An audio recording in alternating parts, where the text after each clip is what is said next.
We are over the Atlantic Ocean in a modified Boeing 757, known colloquially to many Americans as Air Force Two.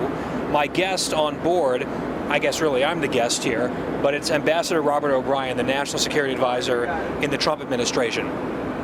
So first question, we're on our way to Paris. By the time this interview is at townhall.com and airs on my show, the trip will be underway. But just broad strokes, what are the objectives for you and the Trump administration on this journey? Sure. One of the stories that I think has been underreported is a strong relationship that we have with Europe, and that goes contrary to the conventional wisdom. But there's a very, very strong relationship that continues between the United States and Europe. I think one of President Trump's most significant accomplishments was encouraging the non-U.S. NATO members to pay an additional $140 billion over the last 4 years towards our collective defense of the West, of Western Europe, against the Russians, but not just the Russians, the Chinese, jihadist groups that are operating across the Middle East.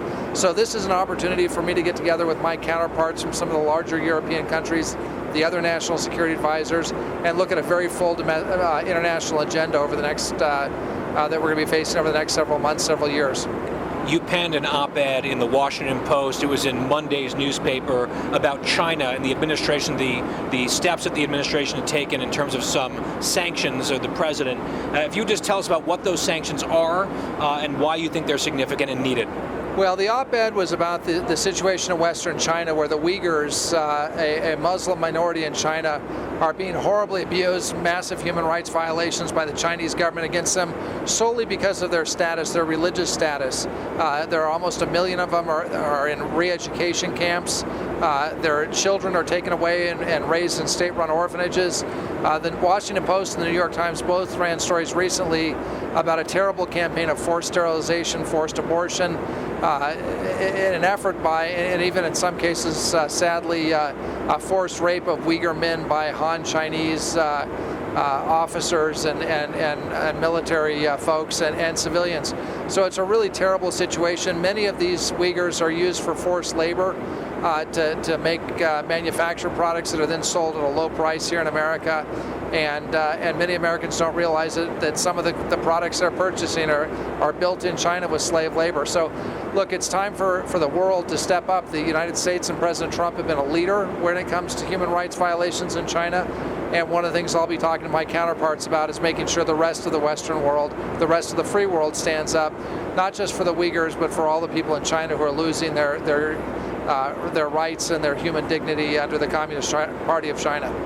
And there are so many moving parts with the Chinese government, whether it's the deception on coronavirus, of course what's happening in Hong Kong, somewhere that I lived for almost 7 years as a kid. So it's something that means a lot to me. I've been very intrigued seeing what the Brits are up to. Boris Johnson, the Prime Minister, offering basically asylum. Come to the UK if you feel threatened, if you're a Hong Konger. Of course, many of them are former royal subjects, with a path to citizenship. There have been some calls for America to extend a similar offer to Hong Kongers who are being just oppressed right now and freedom suppressed. Is that something that the Trump administration is considering? No, it certainly is. I mean, first of all, I want to commend Prime Minister Johnson on stepping up on behalf of the UK. There are up to 2.7 million people that were either born or had parents who were born in Hong Kong at a time that Hong Kong was a British territory.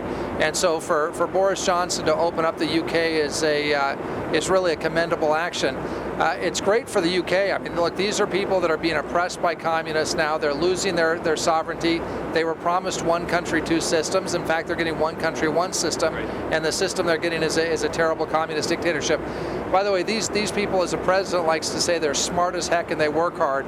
They're going to come to the UK, and I think even if they love the UK and America. Absolutely. Even if they get a small number of the 2.7 million who are eligible to come obtain British citizenship, that's going to be a giant economic shot in the arm for the UK. It may offset Brexit. I mean, can you imagine all those hardworking and smart Hong Kongers coming to London, and how that'll improve the city as a world financial hub?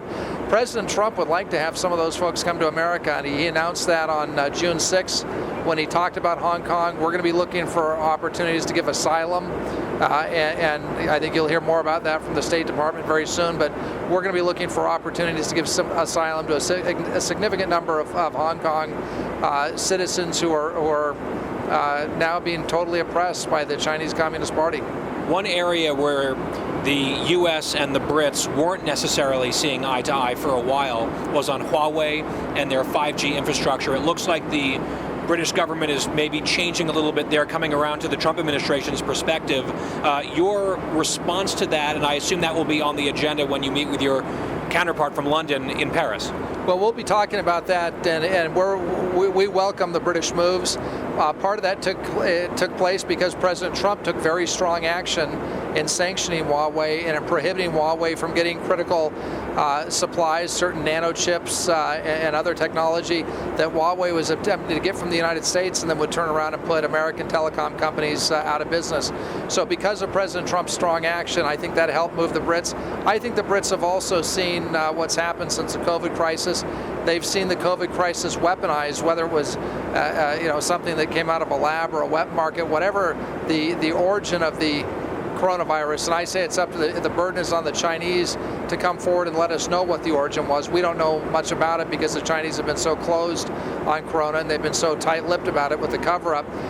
But whatever the origin of the coronavirus, the Chinese are attempting to use this crisis to displace the United States and our way of life as the leading country in the world. And I think that the Brits are seeing this, and I think the British people have realized that they don't want the telecom version of COVID in their country. I want to talk about TikTok. It's not a platform that I personally am on, but millions of young Americans are. You'd be great on TikTok, Guy. I'm surprised you don't have a TikTok channel. You'd be fantastic. I don't do any of the dancing. I don't do any of the singing. However, millions of young Americans love TikTok, and I saw Secretary Pompeo was talking about at least some options to maybe ban it, and it's not a wild theory. This is a Chinese company, and there's a concern that this is sort of long game espionage against young Americans. Number one, what are you guys looking at in terms of an option there? Number two, if there's a young American listening to this who loves TikTok and they're upset maybe about the idea that it could go away and all the followers that they've amassed and the community that they have, what would your message be to those kids, frankly? Well, the number one thing to the kids who are using TikTok, and it can be a lot of fun, but there are a lot of other social media platforms that you can use. TikTok is getting facial recognition on you. They're getting all of your personal private data, your most intimate data. They're getting to know who your friends are, who your parents are. They can map all your relationships, and all that information is going straight to massive supercomputers in the cloud in China. So China is going to know everything about you. They're going to have biometrics on you. You ought to be very careful who you give such personal information to. As far as overall, we're looking not at just TikTok, but at WeChat and some of the other Chinese apps, because the Chinese are voracious consumers of our personal data. They'll either try and get you to give it to them for free through WeChat or TikTok. If they can't get it that way, they'll steal it. So they've hacked into Marriott and stolen hundreds of millions of people's personal data, including their passport numbers. They've hacked into Experian and other credit rating agencies to get your most intimate credit details. They've hacked into Anthem Healthcare so they can get your medical details. So this isn't just this is just an advertiser trying to find out what you're interested in searching for on Google so they can sell you a different brand of car. This is a country that's looking to get every bit of personal private information they can so they know everything about you. As you know, there are social credit scores in China. They give people scores based on how compliant they are with Communist Party dictates. They're going to be able to put social credit scores together on all Americans and on everyone in the world soon because of artificial intelligence and supercomputing. We need to make sure that doesn't happen. So we're very seriously taking a look at TikTok, WeChat, and some of these other apps. India has already banned those apps, as you know. And if they lose India and they lose the United States, they lose some Western European countries, that takes a big tool away from the espionage work of the China, the surveillance work of the CCP. Speaking of India, last question related to China. There's been this border dispute that has gotten, I think, scant attention in the U.S., but it's been, at least at times, a hot shooting war. There have been casualties. What's the U.S. position on what's happening there? Well, this is a dispute between India and China, but China has shown itself for what it was. Chinese troops ambushed the Indians. They beat 20 Indians to death. They beat them so badly with clubs with nails in them and wrapped with concertina wire, barbed wire, They beat some of the Indians so badly they were disfigured they couldn't be identified by their comrades. And the Chinese have been very aggressive with India. And India is a democracy. They're a great friend of ours. President Modi and President Trump have a super relationship. In fact, it was the last foreign trip that I took with the president before the COVID crisis hit was to India, and we had a great reception of the Indian people there. We have a lot in common with them. We speak English. We're democracies, and we've got a growing, very strong relationship with India. But China's action towards India, just like its actions in the South China Sea, just like what it's doing in Hong Kong, just like the bullying and intimidation of Taiwan, really gives you a good insight into how the Communist Party of China is thinking these days. It's something to be very concerned about. Mr. Ambassador, turning to Russia, this is a subject that you've answered a number of questions on. There was a whole series of news cycles where there was reported intelligence that the Russian government was paying, or at least offering bounties for militants and Islamists to kill American soldiers in Afghanistan. There are questions about how accurate that intelligence was. When was the president briefed, if he was briefed? If you could just set the record straight, what happened in that situation? Well, let me talk about the first New York Times story that came out, and it alleged three things. It said, number one, the intelligence community had concluded that the Russians were paying the Taliban bounties to kill Americans. That was untrue. There was no intelligence community consensus. There was little corroboration, and I don't want to get into further details, but that this is something that many people, including the president's longtime CIA professional career briefer, did not think was worthy of briefing him on. I agree with her decision on that because there was no consensus. Number two, the New York Times said that the president had been briefed. That was not true. I've been to all the president's intelligence briefings. A decision had been made because the intelligence was not corroborated, and because we didn't have enough information to present options to the president. He was not briefed on it. Although what we were doing is we were running a process with our government agencies so that we would have responses to the Russians if we could confirm that the intelligence had any merit to it. And number three, the report said that the president had made an affirmative decision not to take action against the Russians because he wanted Vladimir Putin to rejoin the G7. Again, that was totally untrue. The president had not been presented options because we were waiting to confirm the intelligence, and we were working out what those options could be. There was never a plan to invite Russia to join the G8 as a full member, because that would be something that was voted on by all the members. We are going to have a G7 conference. We're going to have a number of countries attend, democracies. It's unlikely that Russia is going to attend that. So everything about that New York Times story was false. The original New York Times story was false. Now, what is true is it says February 29th, in fact, a couple of weeks prior to February 29th, when we entered into a peace agreement with the Taliban, there hasn't been an American soldier, sailor, airman, or Marine who's been killed in Afghanistan. The president has been to Dover too many times. I've been to Dover too many times for the dignified transfer of our young servicemen and women who have come home through the back of an aircraft. We want to see our servicemen and women come home from this 20-year war through the front steps of the aircraft, come back and be reunited with their family and friends, and end the war in Afghanistan. You know, one thing that strikes me thinking about that whole series of news cycles, there was a fair amount of outrage that was expressed by administration critics and some in the press as well. Someone who really spent a lifetime, or at least his adult lifetime, targeting American soldiers was Qasem Soleimani. And some of the same people who were outraged that the president supposedly didn't act vis-a-vis Russia based on intelligence that wasn't totally clear were opposed to the targeting of Soleimani at the Baghdad airport. I find that to be an interesting disconnect. I wonder what your thoughts are. Well, look, my thoughts are that there's no one, we haven't had a president in my lifetime, maybe save Ronald Reagan, that's been more concerned about the safety and security of American citizens, not just soldiers, but citizens as well as our servicemen and women, as President Trump. And he's taken action just across the board. Since the time that I've been the National Security Advisor, we've taken off the battlefield Bakir al-Baghdadi, who slaughtered a number of American journalists and aid workers, and I know their families, and these were decent, great, idealistic young American men and women, and we brought Justice al-Baghdadi. The leader of al-Qaeda, Jainim, Amir Drukdal, has been taken off the battlefield in Mali. The leader of al-Qaeda in Yemen, in the Arabian Peninsula, has been taken off the battlefield. Certainly when we saw that the Iranian IRGC Quds Force was undertaking actions against American servicemen and women and our diplomats in Iraq and other countries in the Middle East, we had a very forceful response there. So I think President Trump has amassed a record that's almost second to none. As you know, by the way, they predicted war, right? There were a lot of predictions. If you take him out, there's going to be war, and I've looked. It's been a while now, and that predicted war hasn't come to fruition. Look, the United States, through President Trump, through a peace through strength attitude, has restored deterrence in the Middle East and restored deterrence across the world. It's the rebuilding of our military. It's taking strong action when our men and women are threatened.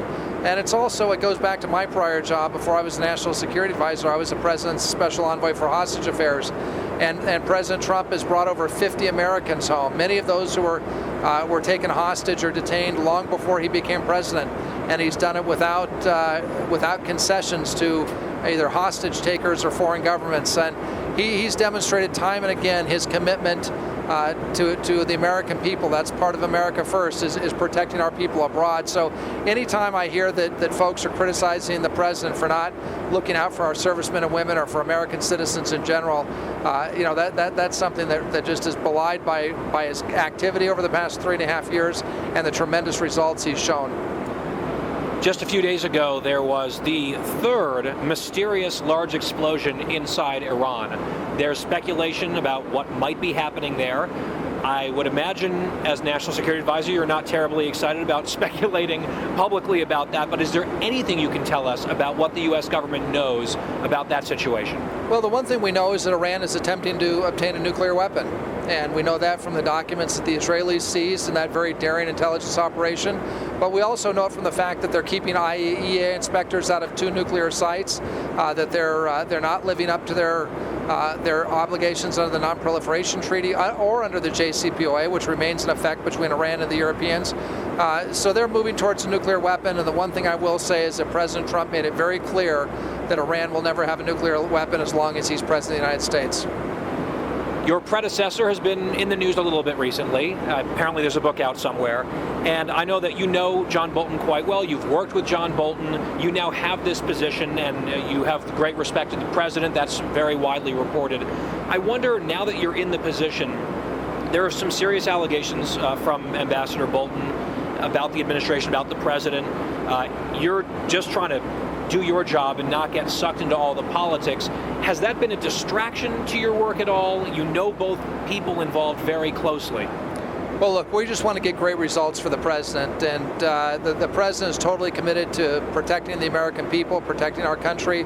And when you look, I've talked about some in this interview, when you look at what he's done since taking office,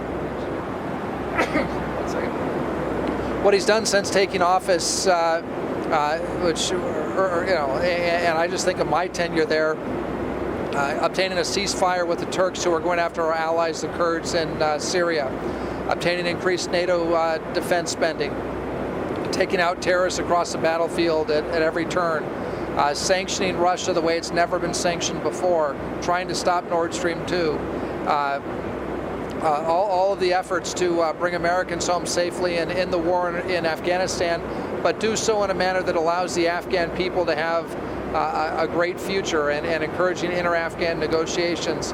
I mean, when you look at what the president's just done time and again on foreign policy, when you look at the economics of his foreign policy with the great trade deal with Mexico and Canada, when you look at him being the first president in 40 years to stand up to the People's Republic of China and the Chinese Communist Party and to protect America from massive thefts of our intellectual property, of a terrible trade deficit, and now this aggressive Chinese behavior across Asia.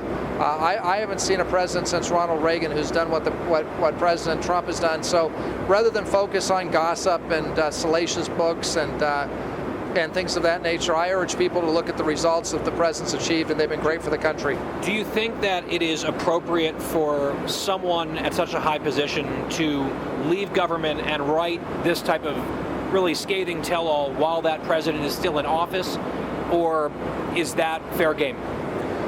Look, I think there's litigation pending with respect to the book. All I can tell you is that I wouldn't write that type of a book, given the position that I hold right now.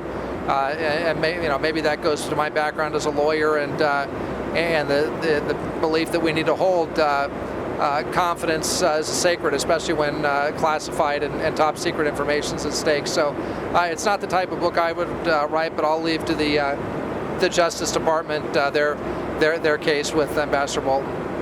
Ambassador Robert O'Brien is the National Security Advisor in the Trump administration. I am delighted to be traveling with him to Paris, France for this series of meetings, and also representing the President for Bastille Day in the capital city of France as well. Mr. Ambassador, thank you so much for your time.